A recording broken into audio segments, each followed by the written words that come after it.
Et si demain Google disparaissait? Pas une panne de quelques heures, ni un bug temporaire, mais un effondrement total. À l'époque, un géant de la finance jugé trop gros pour tomber s'est effondré en déclenchant une crise mondiale. Alors imaginons un instant, et si la même chose arrivait à Google? Personnellement, j'ai des centaines de vidéos sur Google Photos. Des vidéos qui datent parfois d'il y a 15 ans, de 2015, 2014 même, 2012 même pour certaines. C'est toute une vie entière, une vie numérique qui disparaîtrait. Et c'est grave, c'est vraiment énorme comme situation. Ce que vous entendrez dans cette vidéo est une fiction, inspirée de faits réels. Jour 0, les rumeurs. Tout commence par une fuite d'informations dans la presse. Un rapport confidentiel affirme qu'Alphabet, la maison mère de Google, cacherait des dettes colossales et se préparerait à des amendes antitrust d'une ampleur inédite. Rien n'est encore confirmé, mais le doute suffit à faire trembler les marchés. En une seule journée, le titre perd 10% à Wall Street. Les analystes restent prudents, mais les investisseurs sentent déjà que quelque chose cloche. Sur les réseaux, en revanche, c'est la fête, on se moque. Google en faillite, lol. Et demain, on nous dira que Netflix arrête ses services. La rumeur circule, mais personne n'y croit vraiment. Jour 1, le choc des marchés. Au lendemain, c'est la dégringolade. Alphabet s'effondre de 30% en bourse. Le Nasdaq doit interrompre plusieurs fois les échanges pour tenter de calmer la panique. Les annonceurs, eux, réagissent immédiatement. Des milliards de dollars de campagnes Google Ads sont mis en pause. Plus personne ne peut risquer son argent dans un système jugé instable. Google publie un communiqué rassurant. Nos services restent stables. Mais cette phrase sonne faux.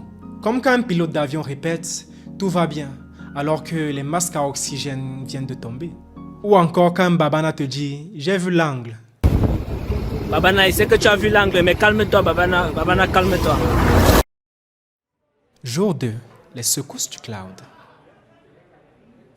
Les premiers problèmes techniques apparaissent. Google Cloud, utilisé par des milliers d'entreprises et d'institutions, montre des signes de faiblesse évidentes. Facturation bloquée, accès refusé, bugs inexpliqués.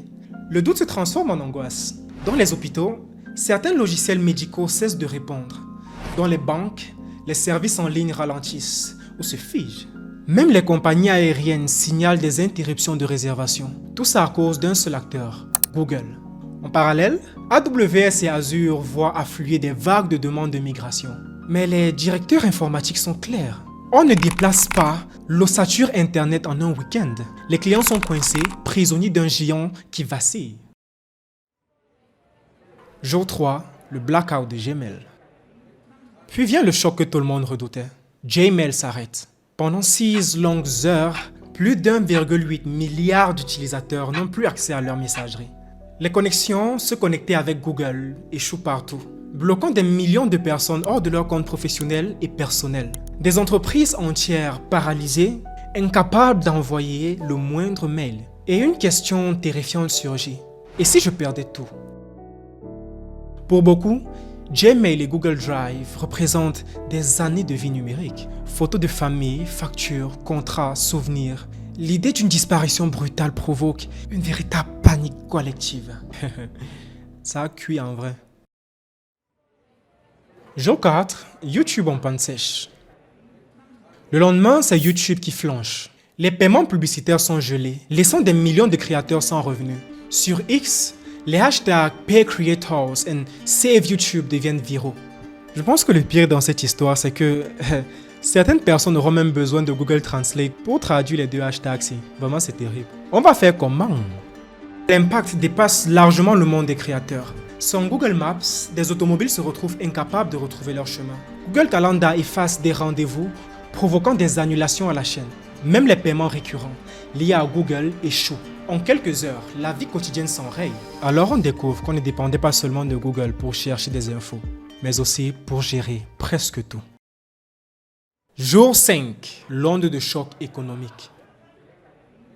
Rendu à ce jour, les marchés financiers encaissent la tempête. Les obligations Alphabet sont dégradées au rang de junk, jetant dans le chaos des fonds de pension entiers qui en dépendent massivement. L'industrie de la publicité s'écroule. Des petits éditeurs qui vivaient de Google Ads ferment boutique en quelques jours. La planète numérique ressemble à une ville plongée dans le noir après une panne d'électricité géante. Et pendant que des pans entiers de l'économie coulent, Microsoft, Amazon et Twitter flambent en bourse. Les investisseurs cherchent désespérément des valeurs refuges. Les gouvernements, eux, convoquent des réunions d'urgence. Google est-il devenu trop vital pour couler? Jour 6. La crise d'identité. Le cauchemar s'aggrave. Le bouton se connecter avec Google cesse totalement de fonctionner. Résultat, impossible d'accéder à sa banque, à ses applis de santé ou même à son compte Netflix. Bien sûr, les cybercriminels flairent alors l'occasion. De faux mails de récupération envahissent les boîtes de réception. Le phishing atteint un niveau record. Des milliers de victimes voient leur compte piraté en pleine panique générale. Et comme si cela ne suffisait pas, une bombe juridique tombe. Les tribunaux de faillite annoncent que les données utilisateurs, mails, recherches, documents sont considérés comme des actifs. Autrement dit, vos données personnelles pourraient être revendues au plus offrant pour rembourser les créanciers. Ah, et ça fait mal. Hein. Ça la fout mal par contre. Ça la fout mal par contre. Un peu comme ces affaires de photos là. Jour 7. L'intervention politique. Ah, ceux-ci, ils ne manquent jamais à l'appel. Face au risque de paralysie mondiale, les États-Unis et l'Union européenne annoncent une prise en main temporaire des serveurs de Google. Objectif, maintenir en vie Gmail, Google Search et Cloud, au moins pour les services essentiels. Les débats changent brutalement de ton. Hier encore, Google était accusé de monopole abusif. Aujourd'hui, il est vu comme une infrastructure publique, aussi vitale que l'eau ou l'électricité. Dans les couloirs du pouvoir, des rivaux comme Satya Nadella de chez Microsoft ou encore Jeff Bezos de Amazon se présentent comme des sauveurs potentiels. L'ironie est cruelle. Les géants d'hier veulent récupérer l'empire de demain. Jour 8. Le début d'un monde sans Google. La société commence à s'adapter. Bing, DuckDuckGo et Brave Search gagnent des millions d'utilisateurs en quelques jours. Des alternatives jusque-là marginales deviennent soudain incontournables. Dans les foyers, on redécouvre un réflexe oublié. Sauvegarder ses fichiers hors ligne, directement sur son ordinateur. Fini la confiance aveugle dans le cloud. Et sur les réseaux, un nouveau mot d'ordre circule. #Quit Google. Pour certains, c'est une libération. Pour d'autres, un cauchemar. L'ironie, c'est que Google Translate sera toujours demandé pour traduire ce hashtag. Oui, une fois de plus, Google Translate sera redemandé pour traduire ce hashtag. Petit frère, ça a cuit. J'ai dit que ça a cuit, mon petit. Peut-être que certains demanderont à Grok de leur expliquer exactement ce que ça signifie ou de retrouver leur fichier perdu. Jour 9. L'Internet fragmenté. Les écoles et les entreprises basculent en urgence vers Microsoft 365, iCloud ou d'autres solutions plus locales. La dépendance totale à un seul acteur fait place à une diversification forcée, une diversification urgente et une diversification naturelle d'ailleurs. De nouvelles startups apparaissent presque chaque jour, promettant de remplacer Gmail, Drive ou la monétisation de YouTube. Le marché se fragmente, mais au prix d'une instabilité énorme. Sur les réseaux, un débat enflamme les foules. Faut-il décentraliser Internet pour de bon? Faut-il construire un web où aucun acteur ne puisse tenir le monde en otage? Notons bien qu'ici, des milliers, des millions de personnes qui gagnaient leur argent, leur vie directement via les services Google, notamment les créateurs YouTube et ceux qui vivaient des publicités, de Google Ads, des annonceurs et toutes ces choses, ont presque tous fait faillite ou en tout cas sont en cessation complète ou partielle d'activité. Ont essayé de migrer vers d'autres plateformes comme dit ultérieurement. On ne parle pas seulement de données, on ne parle pas seulement d'une entreprise. On parle de vraies situations, de la vie de réelles personnes qui nourrissent leur famille grâce aux différents services proposés et délivrés par Google. Aujourd'hui, c'est du sérieux. Maintenant que j'y pense, si ça arrive, moi là même je fais comment? Merde combi! Déjà qu'ils ne gagnent même pas d'abord beaucoup d'argent, ce sera trop grave. Si ça foire demain, si Google ferme demain, on est fini. Le nouvel ordre. 10 jours après le début du chaos, les gouvernements réussissent, tant bien que mal, relativement, à stabiliser et à maintenir en survie Gmail, Search, Maps, sous gestion d'urgence. Mais Alphabet, lui, n'existe plus tel qu'on le connaissait. Ses actifs sont nationalisés, revendus ou démantelés. Pour des millions de personnes, le mal est déjà irréversible. Photos de famille disparues, mails professionnels envolés, souvenirs numériques effacés. Le choc est psychologique autant que technologique. L'effondrement de Google n'a pas détruit Internet, mais il a détruit une certitude. Qu'un seul acteur pouvait à lui seul tenir debout le monde numérique. Mais bien sûr, Google n'est pas naïf. L'entreprise a bâti des data centers redondants partout dans le monde, des systèmes de sauvegarde multiples et des structures financières conçues pour éviter une disparition totale. Elle propose même à l'échelle individuelle des dispositifs comme l'Inactive Account Manager qui permet de transmettre ses photos et ses données à des personnes en cas de décès. Cela montre bien que Google est conscient de l'impact intime de ces services dans nos vies personnelles et donc encore plus de leur rôle vital pour les institutions et les entreprises. En cas de crise, il est d'ailleurs très probable que les gouvernements interviendraient pour maintenir en vie ces services essentiels comme Gmail, Maps et Search. Mais l'histoire nous rappelle tout de même une chose. Même les géants ne sont pas immortels.